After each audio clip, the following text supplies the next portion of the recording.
Bismillahirrahmanirrahim. Assalamu alaikum. I am Sultan Mahmood and we are learning index numbers nowadays. Students, ये हमारा 5th lecture है index number के हवाले से। मैंने अपने पहले लेक्चर में इंट्रोडक्शन दिया था आपको इंडेक्स नंबर्स का।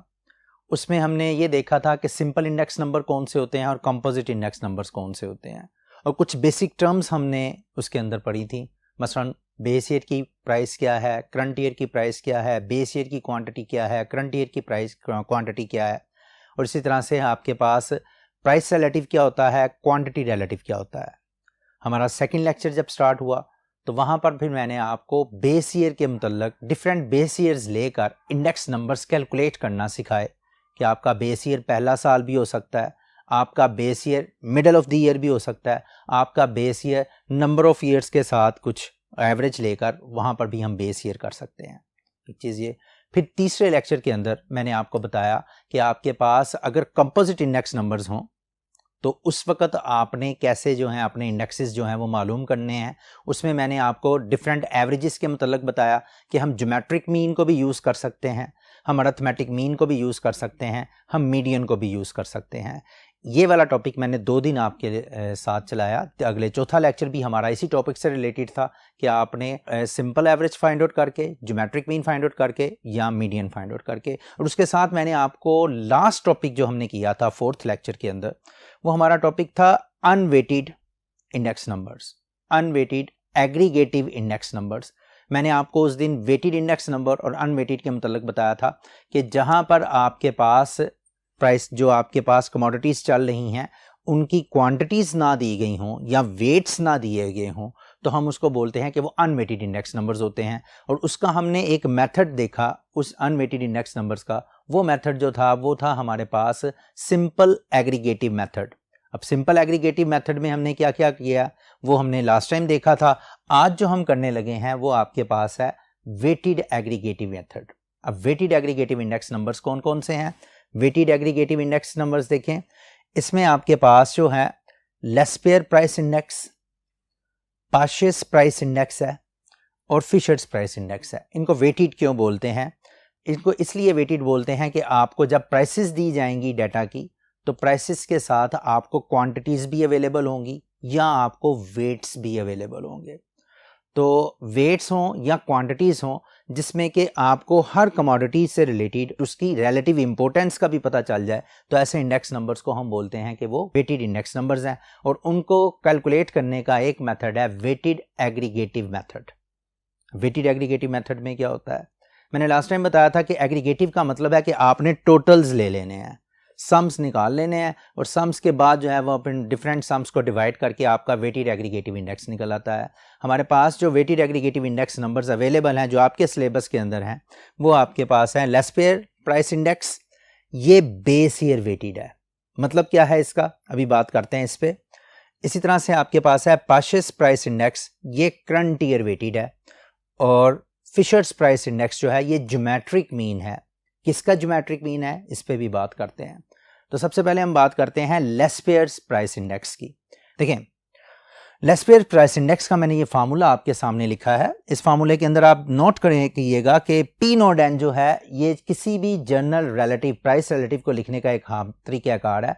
नोट जो है ये बेस को शो करता है और एन जो है वो करंट को शो करता है, यानी कि ये बेस ईयर को शो करता है नोट, और एन जो है वो करंट ईयर को शो करता है।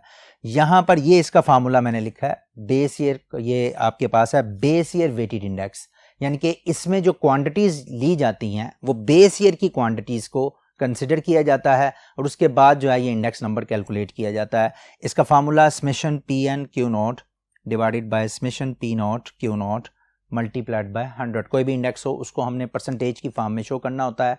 The different thing about the index number is that कि हम उसको 100 से मल्टीप्लाई करने के बावजूद उसके साथ परसेंटेज का साइन नहीं लगाते, क्योंकि वो अंडरस्टूड होता है कि इसको हमने 100 के साथ ही कंपेयर करना है। यहाँ पर मैंने लिख दिया है कि लेस्पेयर इंडेक्स जो है that is base year quantities are used as weights, क्योंकि इसमें बेस ईयर की क्वांटिटीज़ को वेट्स के तौर पर यूज़ किया जाता है। यानी कि उनकी प्राइसेस, जितनी भी कमोडिटीज़ अवेलेबल हैं हमारे पास, उन तमाम कमोडिटीज़ का मतलब है वीट है, राइस है, शुगर है, what ever the quantities available, ये सारी की सारी क्वांटिटीज, इनके साथ वीट का वेट हो या शुगर का वेट हो या राइस का वेट हो, वो बेस ईयर में जितनी क्वांटिटीज यूज की जाती हैं उनको हम वेट्स के तौर पर यूज करते हैं। यहाँ पर यह base year quantities are used as weights. यहाँ पर जो है सिलसिला ज़रा डिफरेंट है, वो है Paasche's price index. Paasche's price index क्या है जी? इसमें आपके पास summation P N Q N divided by summation P not Q N multiplied by 100 current year quantities are used as weights.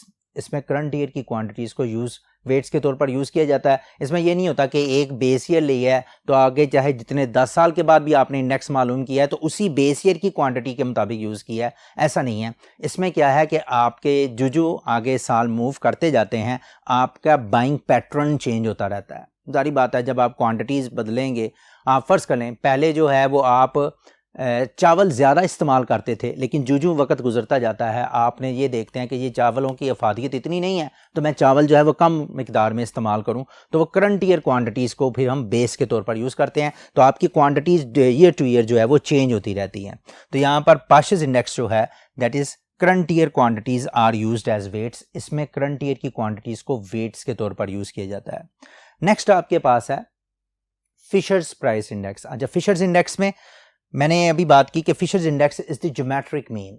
ये ज्योमेट्रिक मीन है। ज्योमेट्रिक मीन कैसे है कि आप Laspeyres index L for Laspeyres and Paasche's index P for Paasche's, इनको multiply कर दें, इनका स्क्वायर रूट ले लें तो आपके पास फिशर्स इंडेक्स निकल आएगा। मतलब ये है कि इसका ज्योमेट्रिक मीन निकालने का तरीकाकार मैंने आपको लास्ट टाइम भी बताया था कि आपने अगर दो नंबर्स का ज्योमेट्रिक मीन लेना है तो दोनों को मल्टीप्लाई करो, पावर 1/2 ले लो। ये बुनियादी तौर पर दो नंबर्स हैं, लेस्पियर इंडेक्स भी है और पार्शियस इंडेक्स भी है।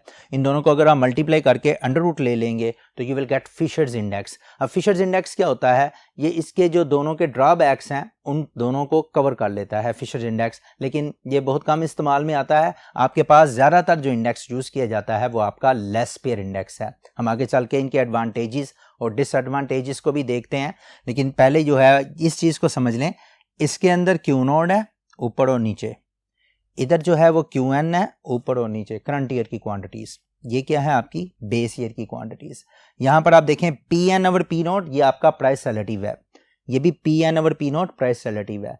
इस तरह से अगर आप फार्मूला याद रखेंगे चीज़ें याद रखना आसान हो जाएंगी। P N over P note Q nought, P N over P note Q N, दोनों में ये सेम है P N over P nought. अब फर्ज करें मैं ये वाला और ये वाला ये दोनों आपस में मिलाऊंगा तो मेरे पास ये तीसरा फार्मूला बन जाएगा। इस फार्मूले के अंदर आप देखें summation P N Q naught, summation P note Q naught, summation P N Q N, summation ये वाला फार्मूला देखें, ये वाला इधर ये लगा हुआ है और यहाँ पर ये इधर लगा हुआ है। 2 दफ़ा 100 आना था अंडर रूट के अंदर तो एक दफ़ा मैंने बाहर लिख दिया तो आपका फिशर्स इंडेक्स मालूम हो जाता है। तो this is geometric mean of Laspeyres and Paasche's index. ये तो होगी आपकी फार्मूला की कुछ डिस्क्रिप्शन कि फार्मूलाज जो हैं ये कैसे कंस्ट्रक्ट हुए हैं। ये बेस ईयर की क्वांटिटीज़ की बेस पे कंस्ट्रक्ट हुआ है, ये करंट ईयर की क्वांटिटी की बेस पे कंस्ट्रक्ट हुआ है और ये ज्योमेट्रिक मीन के आइडिया से ये जो है फार्मूला कंस्ट्रक्ट हुआ है। हम चलते हैं इनके एडवांटेजेस और डिसएडवांटेजेस की तरफ कि लेस्पियर इंडेक्स क्या होता है, इसके एडवांटेजेस क्या हैं, और पार्शियस इंडेक्स जो हैं इसके एडवांटेजेस और डिसएडवांटेजेस क्या हैं, ताकि आपको आइडिया हो सके कि कहाँ पर आपने लेस्पियर इंडेक्स यूज़ करना है और कब जो है वो आपने पार्शियस इंडेक्स यूज़ करना है। Let's move to the second board. वहाँ पर जाकर हम देखते हैं कि लेस्पियर इंडेक्स के एडवांटेजेस क्या हैं और डिसएडवांटेजेस क्या हैं, फिर हम उसके पार्शियस इंडेक्स के एडवांटेजेस और डिसएडवांटेजेस के ऊपर आएंगे। चलते हैं हम अपने सेकंड बोर्ड पे।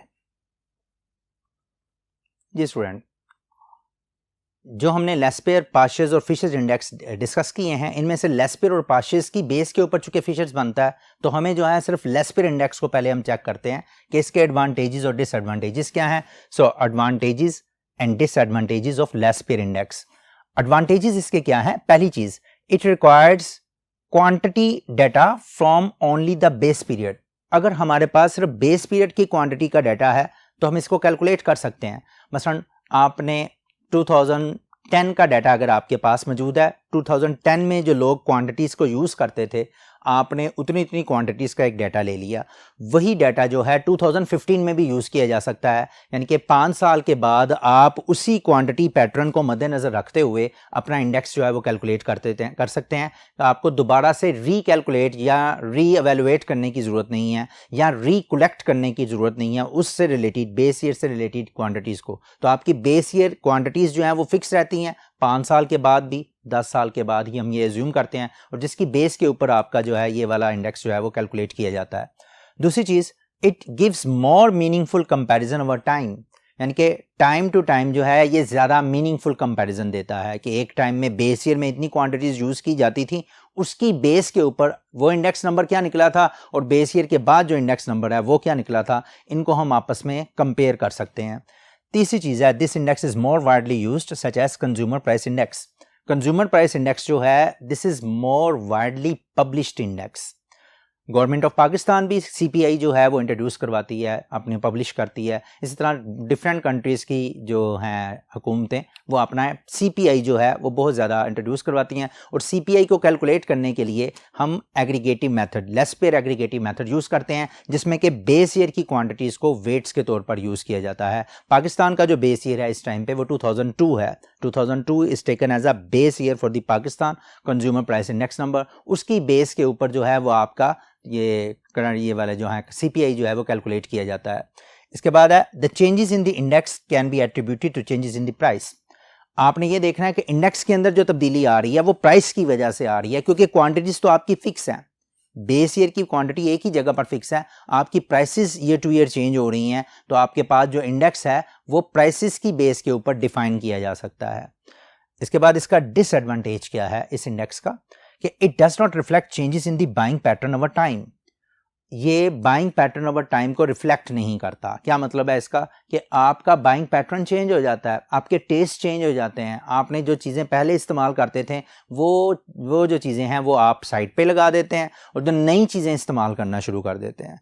आप कुछ चीज़ें पहले इस्तेमाल करते थे, कुछ नई चीज़ें जो हैं वो आपके अंदर ऐड हो जाती है। मसलन मैं अगर बात करूं 1990 के बाद सेल फोन जो हैं वो आपके ज़्यादा इस्तेमाल में आ गए हैं, और उससे पहले जो है वो सेल फोन यूज़ नहीं किए जाते थे। तो इसका मतलब है cell phone will become in the basket, आपकी उस बास्केट का हिस्सा बन जाएंगे जो आप यूज़ करते हैं। तो यहाँ पर जो क्या है, ये सेल फोन को चूंकि वो इंक्लूड नहीं करेगा, इसकी वजह से जो है यानी कि बाइंग पैटर्न जो आपका चेंज हो जाएगा, लेकिन उस बाइंग पैटर्न को ये कंसिडर नहीं करता। तो ये इसका डिसएडवांटेज है कि आपके बदलते हुए बाइंग पैटर्न को ये कंसिडर नहीं करता, इस वजह से ये इसका एक डिसएडवांटेज है। Does not reflect changes in the buying pattern over time.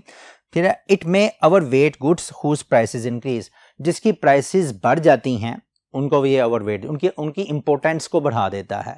जारी बात है, जिन चीज़ों की प्राइसेस बढ़ेंगी उनकी इंपॉर्टेंस को ये बढ़ा देता है। उनकी जो इंपॉर्टेंस इसलिए बढ़ जाती है कि जब प्राइस के बढ़ने से डिमांड कम हो जाती है, और जब डिमांड कम हो जाती है तो उसका वेट जो है वो बढ़ जाता है। तो ये है, it may overweight goods whose prices increase, जिनकी प्राइसेस बढ़ जाएंगी उनके गुड्स को ये ओवरवेट कर देता है। So this is your disadvantage. एक तो ये बाइंग पैटर्न को नहीं फॉलो करता कि आपका बाइंग पैटर्न चेंज हो रहा है तो उसको रिफ्लेक्ट नहीं करता, और दूसरा जो है जिन चीज़ों की प्राइसेस बढ़ जाती हैं उनको वो ओवरवेट कर देता है। ये तो होगी आपके पास इसके लिए एडवांटेजेस भी आ गए इसके लेस पेयर के, और इसके डिसएडवांटेजेस भी आ गए। Now move to the Paasche's index. अगर हम पार्शियस इंडेक्स के एडवांटेजेस और डिसएडवांटेजेस देखेंगे तो पार्शियस इंडेक्स चूंकि वाइडली यूज़ नहीं किया जाता इसलिए इसका एक ही एडवांटेज हम देखेंगे, बाकी जो है वो इसके डिसएडवांटेजेस की तरफ हम नज़र डालते हैं। हम अपने तीसरे बोर्ड की तरफ चलते हैं, वहाँ पर हम पार्शियस इंडेक्स की बात करेंगे। जी, पार्शियस इंडेक्स का एक बहुत बड़ा एडवांटेज हमें ये है कि इसमें बाइंग पैटर्न जो है, यानी कि क्वांटिटीज़ जो ख़रीदी जा रही हैं वो करंट ईयर की क्वांटिटीज़ हैं, यानी कि मौजूदा साल की क्वांटिटीज़ रिक्वायर्ड हैं आपकी इसकी कैलकुलेशन के लिए, और मौजूदा साल की क्वांटिटीज़ जो हैं वो आपको बाइंग पैटर्न के मतलब एक इन्फॉर्मेशन दे देती हैं कि अब आपका बाइंग पैटर्न चेंज हो गया है और उसके मुताबिक आपका इंडेक्स जो है वो चेंज हो गया है। तो इसका एक सबसे बड़ा एडवांटेज जो है वो आपके बाइंग पैटर्न की इन्फॉर्मेशन है, वो आपको बाइंग पैटर्न के मतलब नॉलेज दे देता है। तो ये आपका एडवांटेज है कि it uses quantities from the current period, so it reflects current buying habits, कि आपकी चूँकि करंट बाइंग हैबिट्स को ये शो करता है, आपने मौजूदा साल में जितनी क्वांटिटी ख़रीदी हैं उसके कैलकुलेशन में आपको ज़रूरत होती है, इस वजह से जो है ये आपका एडवांटेजेस हैं इसके। इसका डिसएडवांटेज क्या है ये देखें ज़रा। It requires prices to be recomputed each year. एक डिसएडवांटेज इसका ये है कि हर साल नए सिरे से आपको प्राइसेस को कलेक्ट करना पड़ता है, कंप्यूट करना पड़ता है, जिसकी वजह से एक कम्बरसम जॉब है, एक बड़ी पेचीदा जॉब हो जाती है कि हर साल आपने अपनी क्वांटिटीज़ जो हैं उनको देखते रहना है ताकि आप अपडेट रहें। दूसरा जो है, the changes in the index can not be attributed to change in price alone. सिर्फ प्राइस में तब्दीली की वजह से हम इंडेक्स नंबर को जो है वो गॉज नहीं कर सकते। उसको देखने के लिए प्राइसेस की तब्दीली की वजह से ही सिर्फ इंडेक्स नंबर जो है वो कैलकुलेट नहीं किया जा सकता या उसकी चेंजेस को नहीं ऑब्जर्व किया जा सकता। प्राइसेस के साथ आपको क्वांटिटीज़ को भी देखना पड़ता है। तो it also requires a lot of work कि आप प्राइसेस को भी चेक करें और क्वांटिटीज़ को भी चेक करें, तब जाकर आप अपना इंडेक्स नंबर जो है वो प्रॉपरली डिफाइन कर सकते हैं। तो इसके बाद आपके पास आता है, it tends to overweight the goods whose prices have declined. बिल्कुल ऑपोजिट जो है ये इसका है कि ये ओवरवेट दे देता है उन गुड्स को जिनकी प्राइसेस डिक्लाइन हो जाती हैं, जिनकी प्राइसेस कम हो जाती हैं ये उनको ओवरवेट करता है, जबकि लेसपेयर जो है वो ओवरवेट करता है जिनकी प्राइसेस जो हैं वो बढ़ जाती हैं। सो हमारे नज़दीक जो है जो आपका लेसपेयर इंडेक्स जो है दैट इज़ मोर इम्पोर्टेंट। हमारे इस चैप्टर के अंदर एक CPI आएगा, कंज्यूमर प्राइस इंडेक्स, जिसको कॉस्ट ऑफ लिविंग इंडेक्स भी बोलते हैं। वो बेस ही सारा करता है, वो आपका इसके ऊपर लेसपेयर के ऊपर बेस करता है। ये वाला बहुत कम यूज़ किया जाता है। इसी तरह फिशर्स आइडियल इंडेक्स भी जो है वो भी बहुत कम यूज़ किया जाता है कि उसके अंदर भी यही खामियां पाई जाती हैं कि जो करंट ईयर की क्वांटिटीज़ को आपको कलेक्ट करना पड़ता है ना, that is a bit cumbersome और दैट इज़ वो सिर्फ बाइंग पैटर्न को ही आपको शो कर देता है, बाइंग हैबिट्स को, लेकिन जो है वो ओवर द पीरियड कंपैरिजन जो है वो करना उनके लिए मुश्किल हो जाता है, क्योंकि यहाँ पर ओवर द पीरियड, लेसपेयर में ओवर द पीरियड आप कंपैरिजन आसानी से कर सकते हैं, जबकि पाशिस में ओवर द टाइम पीरियड 5-6 साल बाद जो है वो कंपैरिजन पॉसिबल नहीं होता। तो स्टूडेंट्स, आज के लेक्चर के अंदर हमने ये देखा कि आपके पास जो है वेटेड एग्रीगेटिव मेथड से 3 इंडेक्स नंबर जो है वो मैंने आपको इंट्रोड्यूस करवाए हैं। एक इंडेक्स नंबर जो है वो आपका लेसपेयर इंडेक्स है, एक इंडेक्स जो है वो आपका पाशिस इंडेक्स है और एक इंडेक्स जो है वो आपका फिशर्स इंडेक्स है। लेसपेयर इंडेक्स जो है that is also called base year weighted index. आपको एग्जाम के अंदर ये भी आ जाता है कि which index is called base year weighted index, उसमें आपका MCQ आ जाता है। आप MCQ के अंदर ये जो है लेसपेयर इंडेक्स जो है इसको अनसर्कल कर सकते हैं। इसी तरह से आपके पास पाशिस इंडेक्स जो है that is called current year weighted index. आपको समटाइम्स एग्जाम के अंदर न्यूमेरिकली भी आ जाता है कि calculate current year weighted index. तो जिन स्टूडेंट्स ने पढ़ा होगा उनको ये आइडिया होना चाहिए कि जी करंट ईयर वेटेड इंडेक्स क्या होता है, उसको हम लेसपेयर इंडेक्स ही बोलते हैं।